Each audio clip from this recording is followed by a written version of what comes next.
Camera সাংবাদিকতায় mix zone একটি পরিচিত জায়গা। ম্যাচ শেষে আনুষ্ঠানিক সংবাদ সম্মেলনের আগে এখানে সাংবাদিকদের সঙ্গে দেখা করেন ফুটবলাররা। কেউ হাসি মুখে শুভেচ্ছা বিনিময় করেন, কেউ আবার কয়েকটি প্রশ্নের উত্তর দিয়ে চলে যান। তবে কেপ ভার্দের বিপক্ষে আর্জেন্টিনার নাটকীয় জয়ের পর এই মিক্স জোনে ঘটেছে এমন এক মুহূর্ত যা এখন সামাজিক যোগাযোগ মাধ্যমে তুমুল আলোচনার জন্ম দিয়েছে।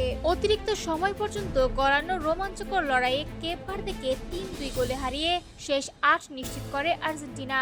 ম্যাচ শেষে মিক্স জোনে হাজির হন অধিনায়ক লিওনেল মেসি, আর সেখানে উপস্থিত ছিলেন আর্জেন্টাইন সংবাদ মাধ্যম তেলেফের পরিচিত সাংবাদিক সোফি মার্টিনেজ। ক্যামেরার সামনে হঠাৎই মেসি এগিয়ে দেন নিজের গাল। কোনো সংকোচ না করেই সোফি সৌজন্যমূলক একটি চুমু দেন মেসির গালে। এরপর হাসতে হাসতে মেসি বলেন, অনেকে বলে আমি নাকি তোমার সঙ্গে ঠিক মতো সৌজন্যও দেখাই না, এমনকি তোমার দিকে তাকালেও নাকি আন্তরিকতা থাকে না। মেসির এই মন্তব্যে হেসে ওঠেন সোফিও। এরপর ব্যক্তিগত প্রসঙ্গ এড়িয়ে তিনি বলেন, চলুন আমরা যে কাজটা সবচেয়ে বেশি ভালোবাসি সেই ফুটবল নিয়ে কথা বলি। তারপর শুরু হয় ম্যাচ নিয়ে প্রশ্নোত্তর। তবে এই মুহূর্তটি হঠাৎই এত আলোচনায় কারণ কয়েক সপ্তাহ ধরে সামাজিক যোগাযোগ মাধ্যমে গুঞ্জন ছড়িয়েছে সোফি মার্টিনেজকে নাকি আর্জেন্টিনা দলের ফুটবলারদের কাছাকাছি যেতে নিরুৎসাহিত করা হয়েছে। এমনকি তার সঙ্গে মেসির সম্পর্ক নিয়েও নানা গুজব ছড়ায়। ব্রাজিলের সংবাদ মাধ্যম জি গ্লোবোর দাবি, আর্জেন্টিনা দলের কয়েকজন খেলোয়াড়ের স্ত্রী ও প্রেমিকাও এসব গুঞ্জনে বিশ্বাস করেন। তাই তারা নাকি নিজেদের সঙ্গীদের সোফির সঙ্গে দূরত্ব বজায় রাখার পরামর্শ দিয়েছেন।